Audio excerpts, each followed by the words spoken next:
we're back here on the X300 finally again. Last few weeks have been kind of hectic. But I'm down to doing the tail wheel bracket. This tail wheel bracket came out of a Great Plains ARF Giles 202 years ago, and I ended up with it because a buddy didn't like it. But as you can see, I've got it installed here on the Extra. Got it all mounted down. Built up inside the fuselage here is a hardwood post, so it holds the tail, the torque of it.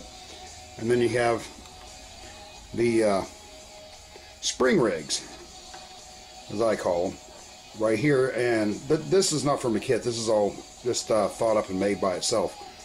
But I thought, what a great video to do to show people on, this video, and also on tips, tricks, how-tos, and time savers, the process in which I did, which is really very simple. How I did this, but what I basically did, I just found me a piece of 440. Kind of hard here to point. Let me see if I can get it on this side, make it a little easier here. Thought I had my dog at my feet, but I didn't. But this is a 440 rod, 440 nut. This is just a standard aileron bearing that you find on your torque rods, when you have just a single servo in your wings to turn your wings with. And then these little silver discs that you see in here behind her aren't washers on this particular case, but you can use washers. But what they are is they come out of an ARF kit that I have, which is, some of you know, is the 310 that I'm redoing. They come off of some of the horn connection hardware, and there was extras, and they're actually conical shape on the other side, so it actually worked to my advantage. But all I did, basically, I just drilled a hole just big enough for that 440 to fit in, and then I got my scrap box that has all my push rods and everything else, and got some of this push rod housing out, fit it through there, and then trimmed it off to size, and then pulled it back out. Took some thin CA, hardened the hole all up inside there, re-drilled again, and then fit the tube in. Placed the washer, I guess you want to call it a washer, I don't know, it looks more like a trim anyway, but placed them on there, and it actually sleeved in just perfectly to fit inside the hole that has. And then 440 nuts. And then all I did is just put some Loctite on the 440s to get out of the tail wheel here. Loctite on the 440s, and then just tighten them down with a 1/4 wrench. Now you don't want to go extremely tight, you just want to go tight enough. Yeah. But the reason I filled up the hole with thin CA before I did anything else, what that does, it soaks into the wood and all the surrounding areas right here and hardens all that wood up. So it gives you really good solid performance on torque. Well, then I got down to the second part. I said, well, I didn't have any springs. So I got to thinking, well, how can I make springs and how can I make them work? Well, this was just thought up of between last night and today. I just kind of stopped and did some thinking on it. But the one thing I've always did with this hobby, I'm going to set my camera down now and readjust my screen so I can see what I'm doing here. Let me get back down here and turn my screen so I can see if I'm in the picture or not. I mean, I know some of you guys don't want to see my ugly mug, so. But anyway, that looks like we're pretty good right there. But got to thinking about it. And how can I come up with springs? Well, you can either buy the springs, from a hardware store. This spring here comes from a hardware. And I bent it. Didn't like it. It was like, well, I got another solution to this problem here. Because the one thing I wasn't crazy about is I got one bent and threw it away because the tension was just way too much for my liking. So I decided, because I usually save the springs out of a Bic lighter. So like, okay, well, these springs I like the tension on. There's the spring that comes in. As you can see, they're a good two, oh, I don't know. I never did measure one. Let's see, we're looking at, they're right about 2 inches long. He's like, well, okay, let me see. So I set that, let me grab the camera again. I set that up here and said, well, I don't want to stretch the spring. I don't want it to look ugly, but as you can see, it's a little too short to go between the two mounts. So I devised an idea this morning, kind of slept on it overnight, and come up with a real simple solution how these things will work, and it'll work great. I'm really sure that it's not going to fail. But I have one completely made up already. I basically just took some small piano wire, hobby wire, made a Z-bend, cut a piece to length, put a little hook up on it, threaded it on, started the spring on just like you would a screw, and all I did is put a drop of CA in here, and then hit it with a little kicker and let it cure. I tried soldering one, but the solder won't accept to these springs. I tried fluxing them, tried lightly sanding one, and since I only have 2 of these springs on hand, I didn't want to mess them, but you know, the tension's really nice. Now what I did is I measured between my 2 holes on my springs and where I wanted them out, and what I did is I set, as you can see on my drill block here, I use this for everything. I got a line here and a line here where I want the upright of each Z-bend, which is this part here, to be into the hole. So the upright goes this way on the Z-bend, and I call this the outpost, I call this the upright, and then this the end. Because this goes into whatever you have, and this is the upright, and this goes out of your control arm. So what I did is I made a mark, made a measurement with a ruler between, and did a little figuring here and there. Okay, I want 2.5 inches between my Z-bends from hole to hole. And then what I did is I made a mark here where I want, how long I needed to make that wire total. And I'll show. I got a piece of scrap wire still left there, and I'll show you really how I did it. It's really simple. I just got me some needle nose pliers, and what I did is I extended it a lot. I like these a lot because I can kind of use these because of the thicknesses to get different Z-bends real quick. But I'm just going to bend you one up and show you how it was done. I made this side too long, so I just bent that over. And the thinner wire is pretty easy to bend by hand. Get it nice and true here. Then I bent that over. And then that quick I have a Z-bend, as you can see. And then just got my big old honking pliers here. Trim the tail off a little bit on the out. Just like that. Cut the wire a little bit too long for what I needed to start with, and just made 4 of them. So what I did is I ended up with 4 of these right there. And the next step was just basically just taking where I figured out what I did, laid the spring on this block, divided up evenly between my 2 lines, just like that. I know you probably can't see that too well, but laid the upright of my Z-bend on one line, laid the upright of the other Z-bend on the other line, centered up my spring, made marks where the end of the spring are on my wire. I just took a magic marker, just like this, and let's say I wanted it there. All I did is just take my magic marker and just put me a little dot just like that, and that's where I know it's going to touch the spring at. And then all I did after that was just basically got my Z-bends back, or my Z-bends, I'm sorry. Marked inside how far I can go into that spring and make my little hook that I made. But just for example purposes, let's say I have to go in this far, and I know I want it inside of the spring that far. Well, that's where I made my next bend. And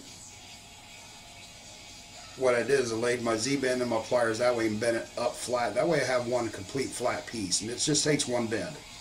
Just a 90-degree bend, just like that. And then I took my pliers again, trimmed that down, and ended up with 4 pieces that looks like this. As you can see, you got the Z-bend on one side and just a hook. Now that one there, I just so you can see how it was made.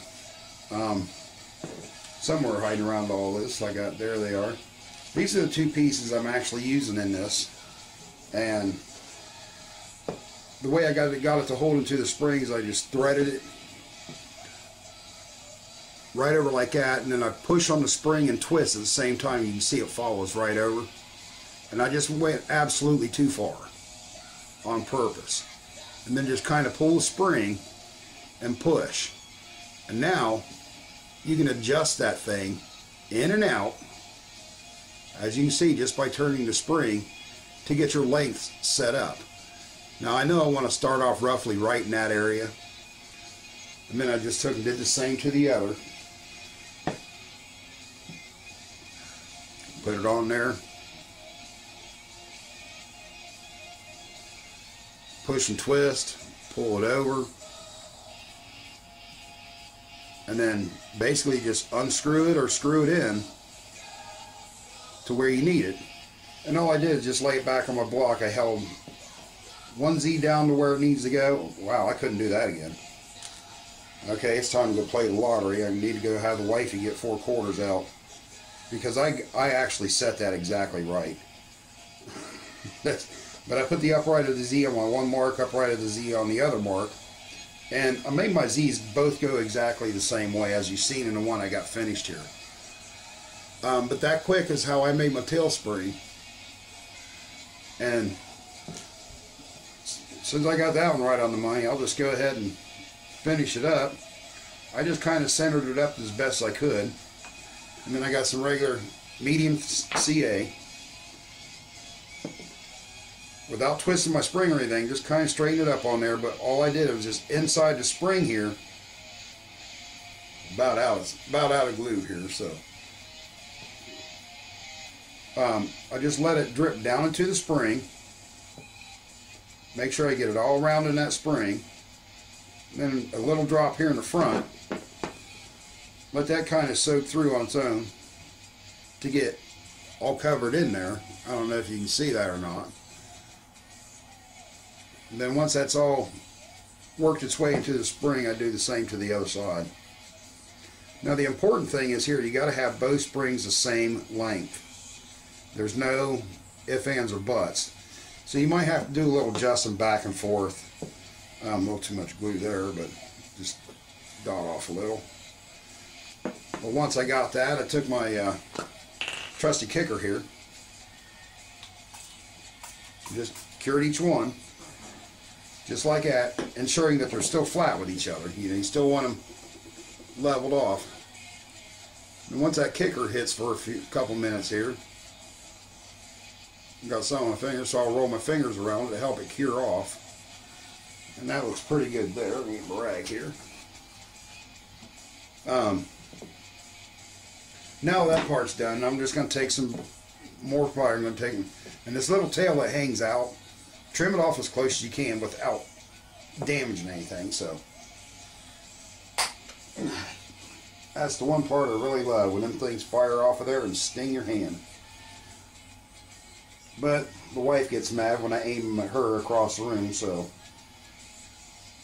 she starts getting a little upset. There we go. Okay, that's both of them, and there you go. But that's essentially it.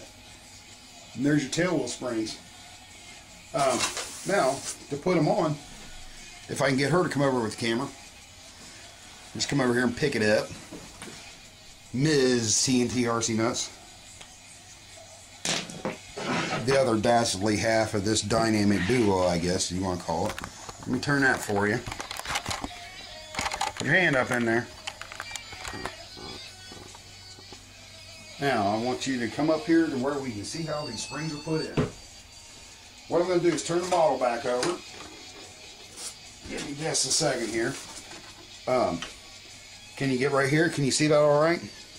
Right here where my finger's at. Mm-hmm. You're right here in the picture? Yep. Let's come down here in the picture. Keep it right there in the middle. Now, as long as she keeps this bracket, nut, and frame, we're fine. But now all we got to do essentially is I go from the top and then go to the bottom, and there's one spring installed. Well, okay, well, it's loose. Well, the tension's not up on the other spring. When you measure these off, you got to make sure that your tail wheel and your rod is square. And the way I made sure of that is I basically just held it by eye, and then you just install the other side the same way. But these springs are readily available anywhere because somebody's always throwing out a lighter, and there you go. Now you have 2 tail wheel springs on your tail wheel, fully functional. And I like these tail wheels a lot better because you hit something on the ground, they kind of give a little bit and they don't tear your rudder. That's the one biggest advantage of them. Plus the aesthetic looks of it, I just think they look better. Gives it more of a cool look. I'm going to trade off with her for a second here and get down here and just show you. There you go. I mean, that gives you a nice look on your tail wheel. I mean, it gives a little bit more scale appearance, you know, a little bit more aesthetically pleasing. And as you can see, the rudder can turn, but it also will activate the tail wheel, you know, still turn your model, but if it hits something like this, it tends to, I don't see if I can get it to kind of work a little bit, but it'll flex your tail wheel out of the way, and it won't tear your rudder. I mean, that's the main thing of it. But that's essentially it. Got more videos coming to you here, you know, before too long. I'm going to go ahead and take my camera stand off here, or not off, but out of the way here for a second. Now you notice I had this little foam stand. I'm going to go ahead and add this in. These are easy to make. This is nothing but merely, I don't even know what thickness of foam it is, like 1 3/4 or whatever. They come out of a, that's 1 1/2. Come out of a shelf kit or something that a guy that was across the garage where we had our shop set up displays and stuff in stores, and he would bring me the foam. And all I did is when I cut the bottom, I just cut a base that I needed out, made a notch on the upright, cut a simple hoop out, and come over here, my darling. Oh, my darling. Smarty. She gets smarty every now and then, and she'll pick up the camera and film it. You don't have to tell her to eat dinner, that's for sure. But as you can see, you can actually set your plane in here. Now, landing gear's on, I'll give you that. But it'll hold your plane on doing whatever you want. So, but you know, if you have to work on your plane this way, you've seen it. I don't know, I can't remember if I did a video with this being in use, but it can hold the plane upside down. You can make these as tall or as low as you want. Make your cutouts the way you want. But you can almost hold your airplane in any position, any way that you want, to where it's handy for you. I believe I did use this when I put the lettering on the side. But basically, there you go. I mean, that's your quick way how to do a tail wheel spring. Have a good one, guys.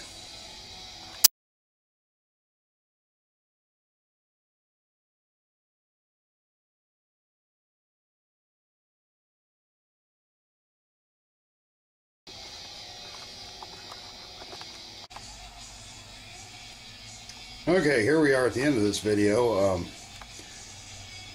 Told you guys goodbye, have a nice day, whatever, but a few minutes later I just happened to touch my finger on the tail wheel spring and it popped right off. I'm going to show you a quick amendment that I've done to it because I didn't realize time was, like I said, I just thought of the idea this morning. The idea is working awesome. Let me get my hands down here real fast. Now on this spring, as you can see, as it comes up from the tail wheel, instead of putting it on from the top, you got to put it on from the bottom. You see the extra bend in that Z? I just allow for the angle to come up from the tail wheel. I didn't think that part through. That is my fault. I do apologize, but this will straighten all your problems up. All I did is just take a small pair of needle nose and then bend this wire up just a little bit more. And now if you notice, I can come up through the bottom, meet that. The spring will still come through this Z bend up here without overstretching it. And there you go. Now if something comes through and hits, you know, it's not going to pop because I just happened to hit my finger on it this way and it lifted that Z bend right out and popped it. So just make sure you put that little extra bend in there and then come on up with it. Alright, we'll say goodbye again. This is King of Cheap. We'll see you later, guys.